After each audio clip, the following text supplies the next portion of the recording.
Hi hello readers. நான் இப்போ உங்களுக்கு யாரை பற்றி இன்ட்ரெஸ்டிங்காக ஃபேக்டர் சொல்ல போகிறேன்னா நியூல்கோவை பற்றி தான் நம்ம இப்போ பார்க்க போகிறோம். இது மாதிரியான இன்ட்ரெஸ்டிங்கான ஆத்தர் பற்றின ஃபேக்ட் உங்களுக்கு வேணும் அப்படின்னா கண்டிப்பாக என்னோடய சேனல் வந்து சப்ஸ்கிரைப் பண்ணிக்கோங்க. அது மட்டும் இல்லாமல் இன்ஸ்டாவில் ஃபாலோ பண்ணிக்காதுங்க, கண்டிப்பாக ஃபாலோ பண்ணிக்கோங்க. ஃபர்ஸ்ட் பாயிண்ட் என்ன அப்படின்னா, இவரை பற்றி சொல்லணும் அப்படின்னா இவரை வந்து எப்படி நம்ம தெரிஞ்சுக்கலாம் அப்படின்னா ஃபன்னி அண்ட் வந்து பிக்கி பிளேஸ் வந்து இவர் எழுதியிருக்காரு. அதாவது ஃபன்னியாகவும் இருக்கும், அதுக்கப்புறம் சிந்திக்கக்கூடியதாகவும் இருக்கிற பிளேஸ்லாம் இவர் எழுதியிருக்கனால இவர் வந்து அப்படி சொல்கிறாங்க. செகண்ட் பாயிண்ட் என்ன அப்படின்னா 3 ஆக்ட் பிளே.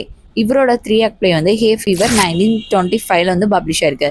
அதாவது 3 ஆக்ட் பிளே மீன்ஸ் என்னன்னு சொல்கிறாங்கன்னா, ஒரு மூணே ஆக்ட் மட்டும்தான் இருக்கும் ஒரு பிளேயை பொறுத்த வரைக்கும். அதாவது ரொம்ப கம்மியான டியூரேஷன் மட்டும்தான் இருக்கும் அந்த பிளேயை வந்து ப்ளே பண்ணுறதுக்கு.